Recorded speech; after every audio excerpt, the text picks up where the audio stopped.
Hello everyone, myself Monica Gaikwad. I am the student of Government College of Education Akola. Here I am presenting my subject physics of class 7th. Topic is time and motion, and here the subtopic is types of motion. So everyone, some little more idea about motion. What is motion? We all have known that is every and each object have a some specific motion. प्रत्येक गोष्टीला काही ना काही motion असते हे आपल्याला माहीतच आहे. तर ते मोशन त्या गोष्टीला कशाच्याने येते किंवा ती ऑलरेडी मोशनमध्ये असते का, मोशन म्हणजे नेमकी काय आहे याबद्दल आपण आता थोडं डिस्कस करूया. सो बघा, आता एखादी गोष्ट आहे की जी मोशनमध्ये आहे. म्हणजे सपोज आता मी एखादा बॉल घेतला, बॉल जर कोणत्या मी दिशेने फेकत असेल, कुठेतरी काहीतरी फेकत असेल, तिथे जर काहीतरी ऑब्स्ट्रॅकल असेल, अडथळा असेल, तर बॉल आपण ज्या स्पीडने फेकतो त्याच्या स्पीडने तो रिटर्न सुद्धा येतो. का तर तिथे काहीतरी ऑब्स्ट्रॅकल आहे. पण त्या ऑब्स्ट्रॅकलला जेव्हा तो म्हणजे त्याच्यावर जाऊन आदळतो आणि रिटर्न येतो, तर तो याच्याने येतो की जेव्हा आपण फेकत आहे तेव्हा आपण त्याला काही ना काही फोर्सफुली फेकलेलं आहे, त्यामुळे त्याला आलेलं एक काहीतरी स्पेसिफिक मोशन आहे. आणि त्याच मोशनमुळे आपण फेकल्यानंतर तो त्याचे जे रिॲक्शन दाखवतो. म्हणजे इथे आपल्याला लक्षात येते की प्रत्येक गोष्टीला काही ना काही मोशन असते. आणि मोशनसोबतच बघा, जर एखाद्या गोष्टीला काही ना काही मोशन असेल तर तिथे त्याला काही ना काही टाइम पण असेल. सो आपला टॉपिकच तो आहे की time and motion. So firstly we have to see here the definition of motion. So let us see that what is motion. So the definition of motion is if an object keep on changing its position with the time it's said to be called as motion. म्हणजे कोणती अशी एखादी गोष्ट जी स्वतःची जागा बदलत राहते एका स्पेसिफिक अंतराने किंवा काळाने किंवा एखाद्या वेळेने. म्हणजे आता सपोज मी तिथे उभी आहे आणि मी जर चालत असेल तर मी इथून इथपर्यंत जाते, परत तिकडून इकडे येते, तर मला हे जे करताना लागलेला वेळ आणि मी करत असलेली मोशन या दोघींचं करस्पॉन्डन्स एकमेकांशी आहे, नातेसंबंध आहे एकमेकांशी, त्यालाच म्हणतात motion and coordination of motion with times. म्हणजे एखादी गोष्ट जेव्हा मोशनमध्ये असते तेव्हा ती त्याच्या एका टाइम पिरियडमध्ये सुद्धा वर्क करत असते. म्हणजे जर ती गोष्ट मोशनमध्ये आहे तर ती डेफिनेटली टाइम सुद्धा घेत आहे. म्हणजे मी चालत आहे तर मला एका फिक्स, म्हणजे suppose I am travelling from one point to the another B point. Whenever we start the traveling from one point to the B point, there's nearby some distance, तिथे काही ना काही अंतर आहे आपल्याला माहिती आहे. तर ते अंतरच आपल्याला कव्हर करायला लागणारा वेळ हा देखील आज आपण इथे पाहणार आहे की what is times and motion. सो आता आपण डेफिनेशन तर पाहिलेलीच आहे मोशनची. सो अकॉर्डिंग टू मोशन प्रत्येक गोष्टीला मोशन आहे आणि कंटिन्युअस मोशनमध्ये असलेल्या गोष्टीला डेफिनेट टाइम सुद्धा असतो. सो आपण इथे पाहिलं. So let us we discuss more about the types of motion. So more about types of motion. So firstly we have to see the first types of motion, in which first is straight and linear motion, second circular motion, third periodic motion. So see, first is linear motion. With this given word we have to gain a little more idea here. आपल्याला थोडीफार idea तर त्याच्या नावावरूनच इथे कळते. ती अशी की straight and linear motion means त्याचं मोशनच एका स्पेसिफिक दिशेने होत आहे हे त्याच्या नावावरून आपल्याला कळत आहे. म्हणजे बघा, when the motion is in the form of uniform straight line, so we call them the straight linear motion. Understand? So we call them the uniform linear motion. म्हणजेच एखादी गोष्ट जर एका विशिष्ट सरळ रेषेमध्ये जर होत असेल तर त्याला आपण म्हणतो uniform and the straight linear motion. सो आता आपण याचे एक्झाम्पल पण घेऊ शकतो. तर कोणी एक्झाम्पल सांगू शकेल याचे ज्यामध्ये युनिफॉर्म लिनियर स्ट्रेट मोशन आपल्याला दिसेल? तर यामध्ये जर आपल्याला एक्झाम्पल घ्यायचं झालं तर आपण एक्झाम्पल घेताना आपण ट्रेनचं एक्झाम्पल घेऊ शकतो. ट्रेन ट्रॅव्हल होताना आपल्याला माहिती आहे की ही एका स्पेसिफिक स्ट्रेट रूटवरून जात असते. त्याचा रूट हा कधीच कर स्पेसिफाईडली जेव्हा त्याचे रूट्स चेंज होतात तेव्हा असतो, पण युनिफॉर्मली ती स्ट्रेट फॉरवर्ड डायरेक्शननी मूव्ह होत असते. सो ट्रेन आणि ट्रेनचा रूट हा त्याचा झाला बेस्ट एक्झाम्पल. मीन्स ट्रेनचं मोशन कसं असते? स्ट्रेट मोशन असते. सो इथे आपण स्ट्रेट मोशनचं एक्झाम्पल पाहिलं. आता आहे नेक्स्ट आहे सर्क्युलर मोशन. तर इथे आपण लिहू शकतो एक्झाम्पलमध्ये की एक्झाम्पल काय येणार स्ट्रेट मोशनचं, ट्रेन किंवा ट्रेनचा route, train route. Okay, the next circular motion. So in given circular motion we have to see that given circular motion, according to the given word, we have again the idea about the motion. The word is circular, means the given motion is occur in the circular direction. म्हणजे आता दिलेलं given motion जर circular word पासून होत असेल, आपल्याला लक्षात येते की सर्क्युलर डायरेक्शनने त्याचे मोशन होत असते. आता सर्क्युलर मोशन म्हटलं तर आता आपल्या म्हणजे काय आयडिया येईल आपल्याला की कोणते कोणते मोशन्स असतात की जे सर्क्युलर मोशन्स असतील. तर सर्क्युलर मोशनमध्ये आपण पाहू शकतो की जेव्हा अर्थ आहे, अर्थ रिव्हॉल्व होते, आपल्याला माहीत आहे सनच्या अराउंड, तर तेव्हा जी रिव्हॉल्युशन ती कंप्लीट करते किंवा तो जो ऑर्बिट आहे तिचा, तो ऑर्बिट सर्क्युलर पाथ आहे. तो म्हणजे अर्थ रिव्हॉल्व होताना एका सर्क्युलर पाथमध्ये मूव्ह होत असते. मग तो जो पाथ आहे त्यालाच आपण म्हणू शकतो circular motion. So it is the best example of circular motion. आणि अजून पण याच्यामध्ये आपण पुष्कळ एक्झाम्पल घेऊ शकतो. आणि एक्झाम्पलसोबतच सर्क्युलर मोशनला जर डिस्क्राईब करायचं झालं तर आता आपण वेगवेगळे खेळणे वगैरे पाहिले किंवा वेगवेगळे आता इन्स्ट्रुमेंट्स आलेले आहे की जिचं सर्क्युलर मोशन आपल्याला दिसते. एक मेरीगो राऊंड म्हणून गेम आहे की लहान किड्स वगैरे त्याच्यात आपण त्यांना बसवलं तर मेरीगो राऊंडमध्ये ते बरोबर एका सर्क्युलर डायरेक्शनमध्ये तो मूव्ह आउट होतो. त्यामुळे तो पण एक्झाम्पल आहे सर्क्युलर मोशनचा. So the definition of circular motion is that in which the motion and the path of the motion is in the circular direction or the circular path. So we call them the circular motion. So example of circular motion is that we taken that is revolution of earth. अर्थचं revolution जे होते सूर्याच्या भोवती त्याला आपण circular पाथच्या accordingly त्याचं example consider करू शकतो. आता त्यानंतर periodic motion. So everyone have the idea about what is periodic motion. Everyone have. तर बघा पिरियॉडिक मोशन म्हणजे असं मोशन की जे एका स्पेसिफिक टाइम इंटरवल नंतर परत रिपीट होते. मीन्स थोडंफार कळलं असेल बघा. Periodic motion means the motion in which the motion get repeated after an interval of time. After an specific interval of time, it's called as periodic motion. It's called as periodic motion. So in periodic motion, we have to take the one example of watch.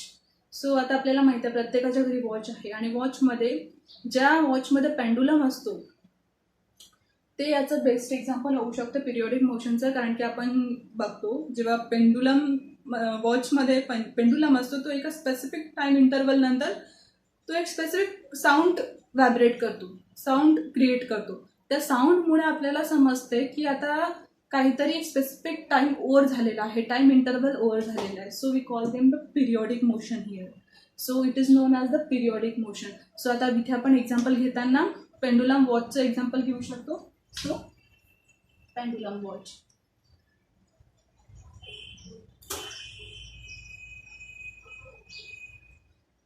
So, according to this overall, we have to see here the straight linear motion, circular motion and periodic motion. So, we have to see the three types of motion: straight motion, linear motion, circular motion, periodic motion. तिन्ही याचे आपण example सुद्धा इथे पाहिलेले आहे. आता आपल्याला example तर आपण पाहिलं, तर लास्टमध्ये आपण पिरियॉडिक मोशन पण पाहिलं की पिरियॉडिक मोशनमध्ये तो जो मोशन आहे तो आफ्टर स्पेसिफिक इंटरवलने रिपीट होतो, तर त्याला म्हणतो आपण पिरियॉडिक मोशन. आता आपण पाहणार आहोत एक example based on the correspondence of times and motion. म्हणजे दोघांमध्ये काय एक साम्य असते टाइम्स आणि मोशनमध्ये. म्हणजे जेव्हा एखादं मोशन होते तर त्याला ते मोशन कंप्लीट करायला काही ना काही वेळ लागतो हे आपल्याला माहिती आहे. पण ते वेळ लागल्यानंतर तो वेळ कसा कॅल्क्युलेट करायचा किंवा ते मोशन त्या स्पेसिफिक वेळमध्ये कंप्लीट झालं आहे हे कसं म्हणजे फाइंड आउट करायचं किंवा कसं लक्षात येते हे आपण पाहू. आता सपोज एक बस आहे आता सगळेजण वेगवेगळे जण समर वॅकेशन्समध्ये म्हणा किंवा तुमचा ऑफ सेशन असतो, वर्किंग ओव्हर झाल्यानंतर आपले विकेंड्स असतात, विकेंड्समध्ये सगळेजण फिरायला वगैरे जातात. मग फिरायला आपण गेलो तेव्हा आपण एखाद्या स्पेसिफिक प्लेसचं म्हणजे एक लोकेशन डिसाईड करतो की नाही तिथे जायचं आहे. ओके, की तिथे जायचं आहे, त्याला एवढा वेळ लागेल, त्याचं अशा टाईपने आपण एक प्लॅनिंग बनवतो की फर्स्ट कोणी एक प्लेस डिसाईड करून तर कधीच आउटिंगला जात नसते किंवा कधीच म्हणजे ट्रॅव्हलिंग करत नाही. डिसाईड करताना आपण 2-3 प्लेस डिसाईड करतो, त्याच्या अकॉर्डिंगली टाईम त्याला म्हणजे पार्टिसिपेट करून देतो की फर्स्ट 2 डेजमध्ये इथे, सेकंड 2 डेजमध्ये इथे, थर्ड 2 डेजमध्ये इथे. तर अशा वेळेस आपण जेव्हा पार्टिशन टाईम्सचे करतो तेव्हा आपल्याला सर्वात पहिले असते रूट, म्हणजे आता आपल्याला जायचं कुठे आहे आणि त्याचं किलोमीटर, त्याचं डिस्टन्स किती आहे. सो जेव्हा आपण ते डिसाईड करतो की आता आपल्याला जाताना किती किलोमीटर म्हणजे आपल्याला ट्रॅव्हलिंग करायची आहे, अकॉर्डिंग टू किलोमीटर आपल्याला किती अवर्स लागणार आहेत. सो हे जेव्हा आपण फाइंड आउट करतो तर त्याचवर आपला एक एक्झाम्पल आहे घेतलेला की ज्यावरून आपल्याला मोशन आणि टाईम या दोघांचं करस्पॉन्डन्स रिलेशन काय आहे हे समजेल. So let us see that. So our question is that speed travel by bus means something taken imaginary example here. If we are going to the Chikaldara, we are going to the Ahmedabad, whenever we go, कुठेही आपण जाऊ, suppose एखादी place decide केली, ती place decide केल्यानंतर आता आपल्याला जायचं आहे आणि तिचं डिस्टन्स आहे म्हणजे नियर बाय तिचं डिस्टन्स येईल काहीतरी म्हणजे 70-100 metres, 500 metres, 700 metres, whatever it may be, but we have to take the 70-100 meters. So आता आपण घेतलेलं आहे की 70-100 मीटर्स हे आपल्याला डिस्टन्स गिवन आहे. तर गिवन डिस्टन्स आपल्याला माहिती आहे की डिस्टन्स ट्रॅव्हल इन किलोमीटर. आपण फाइंड आउट करताना ट्रॅव्हलिंग करताना तर मीटरमध्ये कॅल्क्युलेट करत नाही की एवढं मीटर जायचं आहे. आपण कॅल्क्युलेट करताना आपण कॅल्क्युलेट करतो इन किलोमीटर. म्हणजे whenever we go we firstly calculate the given travelling distance in kilometre. So तर आपण आता फर्स्टली त्याला किलोमीटरमध्ये कन्वर्ट करू. तर त्याचा रूल आहे जेव्हा आपण मीटरला किलोमीटरमध्ये कन्वर्ट करतो तेव्हा त्याला डिवायडेड बाय 100 करतो. मग इथे आपण सेम तीच प्रोसेस करू. 70-100 डिवायडेड बाय 100 करायचं. मग आता 70-100 डिवायडेड बाय 100 झालं. It means it's take a 72 kilometres. म्हणजे ओव्हरऑल आपलं डिस्टन्स किती डिसाईड झालं, इथे आपल्याला किती ट्रॅव्हलिंग करायची, आपल्या रूटचा डिस्टन्स किती आहे 72 kilometres. Distance is that 72 kilometres. So आता आपला डिस्टन्स तर लक्षात आलं की आपल्याला एवढी ट्रॅव्हलिंग करायची. आता आपल्याला तेवढ्या ट्रॅव्हलिंगसाठी लागणारा म्हणजे किती वेळमध्ये आपण तेवढी ट्रॅव्हलिंग कंप्लीट करणार आहे, किती वेळ आपल्याला लागणार आहे हे आपण पाहूया. तर आता 72 किलोमीटर्स आपल्याला आहे. आता आपल्याला त्याला टाईममध्ये कन्वर्ट करायचं की how much time taken by 72 kilometres distance. So let us see here time taken. मग आता आपल्याला लक्षात येत आहे की आता एखाद्या गाडीची स्पीड अशी असते की ती 45 किलोमीटर डिस्टन्स 1 आवरमध्ये कंप्लीट करते, ती तेवढंच डिस्टन्स 1.5 आवरमध्ये कंप्लीट करते, कोणतं तेवढंच डिस्टन्स 2 आवरमध्ये कंप्लीट करते. तर according to the given required travels, जी कोणती आपल्याला ट्रॅव्हल्स वेळेवर उपलब्ध होईल त्याचं आपण एक कन्सिडर करू की याचा टाईम पिरियड एवढा असेल किंवा 1 आवरमध्ये ही 40 किलोमीटर्स डिस्टन्स ओव्हरलॅप करत असेल. सो त्याच्या अकॉर्डिंगली जर आपण म्हटलं तर टाईम टेकन म्हणजे आपल्याला आपल्याकडून टाईम द्यायचा 1800 second. So time in hours मग आपल्याला तो जो अवेलेबल झालेला वेळ आहे की आपल्याला या वेळेमध्ये आपली ट्रॅव्हलिंग कंप्लीट करायची आहे. आपलं ट्रॅव्हलिंग डिस्टन्स आहे 70-100 मीटर्स. त्याला आपण फर्स्टली कशात कॅल्क्युलेट केलं, कन्वर्ट केलं किलोमीटर्समध्ये. मग ते किलोमीटर्स झाले 72 किलोमीटर्स. आता आपल्याला गिवन रिक्वायर्ड 72 किलोमीटर्स डिस्टन्स आहे आणि रिक्वायर्ड टाईम दिलेला आहे 1800 सेकंड. आता 1800 सेकंड इथे टाईम आहे. तर अगेन सेकंडमध्ये टाईम दिलेला आहे means we have to convert it in to the minutes. So आपल्याला तो मिनिट्समध्ये कन्वर्ट करावा लागेल आणि मिनिट्समधून सुद्धा परत अवरमध्ये सुद्धा कन्वर्ट करावा लागेल. तो आपण डायरेक्टली अवरमध्ये कन्वर्ट करूया. So let us see. आपल्याला रिक्वायर्ड डिस्टन्स आहे 72 किलोमीटर्स. आता आपण टाईमला कन्वर्ट करणार आहे अवर्समध्ये. तो 1800 सेकंड जेव्हा आपण अवर्समध्ये कॅल्क्युलेट करू तेव्हा 1800 second divided by 3600 according to the correspondence of 1 minutes equal to 60 second त्याच्या accordingly. So 1800 second divided by 3600 second, we have to gain here, we have to get here the 0.5 hours, means our time is 5 hours. म्हणजे आपल्याला आता इथे find out झालेलं आहे की इथे आपल्याला 5 आवर लागतात. म्हणजे 72 किलोमीटर्स 72 किलोमीटर हे डिस्टन्स ट्रॅव्हल करायला आपल्याला किती वेळ लागणार आहे? 0.5 आवर्स. एवढ्या आवर्समध्ये आपले एवढं डिस्टन्स ट्रॅव्हल होऊन जाईल. मग then we have to find the speed of the bus. आता आपल्याला याच्यावरून लक्षात येते की म्हणजे गिवन बसचा स्पीड किती आहे. So 72 upon 0.5 that is 7.2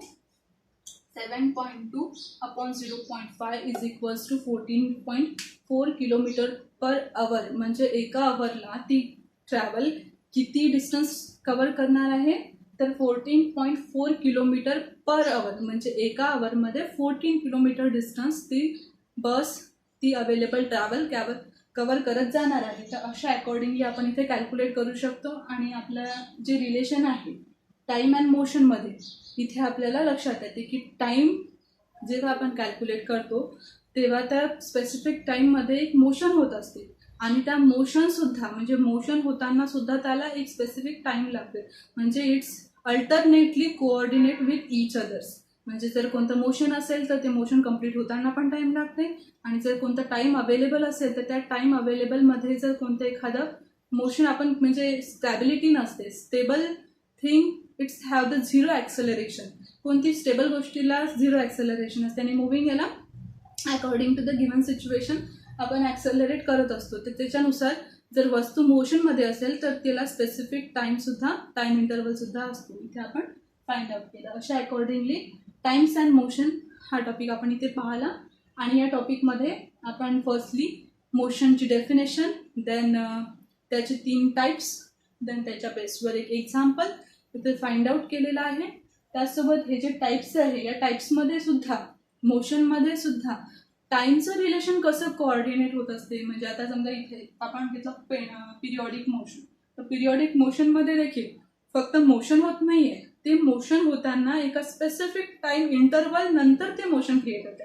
means pendulum travel करताना बस alternately it's goes from one place to another place. Doesn't go from one place to another place. It's go from one place to another place with the specific time interval.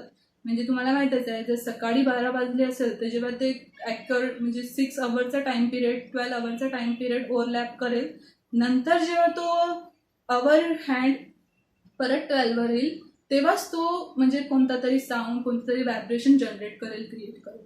म्हणजे at random time नाही तर एक specific time, त्यालाच म्हणतात periodic motion. That's can be repeat after an interval. After an specific interval, it's called as periodic motion.